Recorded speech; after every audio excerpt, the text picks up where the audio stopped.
petite intro de vidéo, on est à... officiellement maintenant, ça y est, je peux tourner des vidéos et vous dire en fait tout simplement que ça y est, je fais la compétition du coup, donc là ça va être vraiment un vlog compétition entre guillemets. Je vais pas vous mentir, on est à 15 jours de l'échéance du coup de ma première compétition. Donc en fait je vais juste vous emmener sur une séance d'eau. Quoi d'autre, quoi vous dire? Hier j'ai fait un jour haut en glucides. Là le but c'est de, toute façon c'est d'aller chercher plus de conditions possibles. J'ai pas une ligne incroyable, j'ai pas, c'est ma première compétition, il y a plein de choses à faire. Mais voilà, cette semaine, qu'est-ce qui s'est passé? Il s'est passé qu'on a réduit le cardio, ce qui, je vous avoue, me fait quand même beaucoup de bien. Parce que pour rappel, donc j'étais à 1h30 de cardio par jour. Donc là, on a réduit le cardio. J'ai 30 minutes le matin, 15 minutes en post-training. Et je suis toujours pareil, il y a 40 grammes de glucides par jour. Donc ça tire un petit peu, je vais pas vous mentir. Donc les jours hauts, quand ils sont là, ils sont bienvenus, mais il n'y en a pas beaucoup. Il n'y en a pas beaucoup, c'est comme ça. Je suis les plans de Nico et puis voilà. Honnêtement, je pense pas que je vais beaucoup parler pendant la séance. Je verrai si j'ai des choses à dire. Parce que d'une, c'est... oui, il y a aussi ça qui est important à dire, c'est que c'est des séances qui sont faites au jour le jour, là, depuis mardi. Donc là, on est vendredi. Et depuis mardi, du coup, c'est des séances au jour le jour. Nico m'envoie les trainings. Et moi, j'adapte, tout simplement. Enfin, je fais la séance, quoi. Donc je connais pas la séance par cœur. Donc si je commence à m'éparpiller en plus en parlant, ça va faire un peu beaucoup. Donc honnêtement, je vais juste vous tourner des clips de la vidéo. Peut-être que je vous parlerai un petit peu sur le cardio, si j'y arrive, parce que je suis obligé de faire de l'escalier aussi. Donc sauf s'il est pris, et dans ce cas, peut-être que voilà, il y a encore que. Mais on verra ça en temps et en heure. Et puis voilà. Et puis El Réfé est là. François, un petit mot? C'est le premier vlog que je fais en mode prépa. Est-ce que tu as un mot à dire sur la prépa que je fais? Ouais, il serait temps. Même François me clash, vous voyez. Je peux dire que tu es très sérieux. Attends, vas-y, il faut le redire ça. Très sérieux dans ta prépa. Je suis très sérieux dans la prépa. Toi qui as déjà fait des prépas, en même temps, tu sais que si on n'est pas sérieux, je pense que... Ouais, après, toi, tu mets l'accent vraiment sur tout. Moi, j'en ai fait, le posing, je faisais pas autant, toi. Vraiment, non, sérieux, ouais, le cardio, l'entraînement, le posing, les petits plus de récupération grâce à QG Fitness. Non, franchement, ça s'annonce bien. C'est gentil. C'est gentil, et puis ouais, de toute façon, je vous en ai déjà parlé sur des facecam que j'ai fait, mais oui, effectivement, je remercie beaucoup, et je suis très content d'être venu à QG Fitness pour la prépa, parce que au final, j'ai tout ce qu'il me faut, que ce soit les équipements, que ce soit les soins, que ce soit la récup, et un bon environnement qui m'aide vraiment. Donc voilà. Voilà, c'est parti pour la séance d'eau. Comme dit, je vais juste vous filmer des clips parce que je connais pas la séance et que j'ai juste besoin d'être dans ma bulle aussi.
Du coup, la séance d'eau est faite.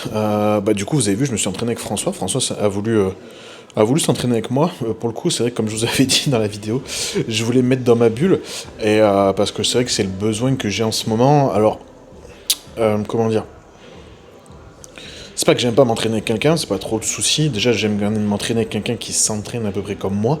Voilà, et avec François, je pense qu'on a une personnalité qui se rejoint sur pas mal de points. On est assez stoïque, si je puis dire.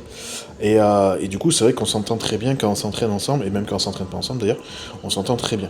Donc au final, la bonne surprise, il a voulu m'accompagner. Alors comme je vous avais dit, en plus, c'est des trainings que je connais pas, c'est au jour le jour avec Nico en ce moment. Et voilà, dans l'objectif de Nico, pour que je sois prêt pour le jour J, comme je vous l'ai dit, à 15 jours maintenant. Et super séance du coup, donc voilà, moi j'ai fini par les mollets. François, vous l'avez vu dans une des vidéos de Théo, c'est déchiré le gastrocnémien. Donc moi je me suis déchiré le solaire et lui le gastrocnémien. Bon bref, du coup il m'a pas suivi sur les mollets. Et puis après donc j'ai fait mon cardio, donc les 15 minutes de Stairmaster. À la fin du training c'est du Stairmaster, voilà, où on essaie d'aller chercher les fesses, de contracter bien les fesses. Et puis maintenant du coup ça va être le posing. Le posing je vais pas vous le filmer pour la simple et bonne raison que j'ai travaillé avec Kylian Ortega, du coup, que vous connaissez sûrement via les réseaux, qui est bien plus connu que moi de toute façon, donc oui, vous connaissez. Donc voilà, j'ai investi dans ma prépa, dans tous les sens du terme. Un coach de posing, une salle, des soins toutes les 2 semaines avec Morgan l'ostéo, voire toutes les semaines, ça dépendait du temps, enfin peu importe. J'ai investi voilà, sur la micronutrition. La micronutrition, je vais pas vous mentir, j'ai une chance inouïe d'avoir Fitness World Nutrition qui me suit, et franchement je les remercie énormément. Je pense que c'est le meilleur support que je pourrais avoir. J'ai pas envie de parler de sponsor, j'ai envie de parler de support, de partenaires, d'humains en fait. J'ai envie de parler d'humains, et c'est pas un sponsor, c'est vraiment un humain, des humains derrière. Voilà, ils se reconnaîtront, et j'espère que je leur rends bien entre guillemets, dans le sens où voilà, de leur faire de la bonne pub, et puis qu'ils soient entre guillemets fiers de moi. Ça leur change rien sur leur business, mais que voilà, qu'il y ait une bonne image qui soit véhiculée à travers moi, et les autres athlètes de chez Fitness World Nutrition sur scène. Je pense que c'est une bonne chose. Enfin voilà, j'ai vraiment investi pour que ma prépa se passe le mieux possible. Il y a eu des couacs, je vais pas vous mentir, ma blessure au solaire qui est revenue, ma blessure au pec, des moments de moins bien, des moments de bien, des moments, voilà, c'est normal, c'est une prépa. Enfin bref, tout ça pour vous dire que voilà, je vais travailler sur mon posing, ma routine pour le coup là, que j'ai donc eu l'honneur, on va dire, de travailler avec Kylian Ortega, et je l'en remercie énormément, parce que franchement, pareil, c'est la première fois que je faisais un cours de posing avec quelqu'un en ligne, et il est incroyable. Franchement, je vous le recommande pour ceux qui font de la compète. Et puis voilà, du coup, je vous laisse là-dessus. De toute façon, voilà, je partagerai plus maintenant du coup des vidéos et des photos de la prépa, parce que et de la compète, parce que maintenant c'est passé et qu'il faut en profiter. Je pense surtout c'est ça le plus important. Et une chose importante aussi, c'est que voilà, j'ai vraiment aimé le processus, j'ai adoré le processus jusque-là. Il reste que 2 semaines, donc je vois pas pourquoi j'aimerais pas les 2 semaines qui restent, sachant que c'est la fin. Et j'ai pas eu de focus sur l'alimentation, franchement je m'en moque. Pourtant, voilà, c'est pas la manière dans laquelle moi je travaille avec mes athlètes, la façon dont je fais moi, enfin dont je fais avec Nico. Mais franchement j'adore le processus, et je prends beaucoup de plaisir. J'ai été très performant dans mon travail, j'ai réussi à passer des diplômes en même temps, j'ai réussi à avancer sur d'autres projets professionnels, et j'en suis très fier, malgré qu'il a fallu que je fasse des siestes, je vais pas vous mentir. Mais voilà, franchement c'est pas une révélation entre guillemets, parce que je sais que j'en étais capable, mais c'est une bonne prépa qui se fait et qui va se finir, j'espère. Il reste que 2 semaines, donc voilà. Et puis je vous remercie du soutien, je vous dis à très vite pour une nouvelle vidéo, nouvelles aventures, je vous partagerai plus. Et puis dites-moi du coup ce que vous aimeriez voir aussi, parce que peut-être que je pourrais tout simplement m'asseoir et puis vous parler aussi des côtés plus ou moins sympas de la prépa. Et puis voilà, si vous voulez avoir un petit retour sur l'expérience, ma petite expérience j'entends, je le ferai avec plaisir. Ciao ciao.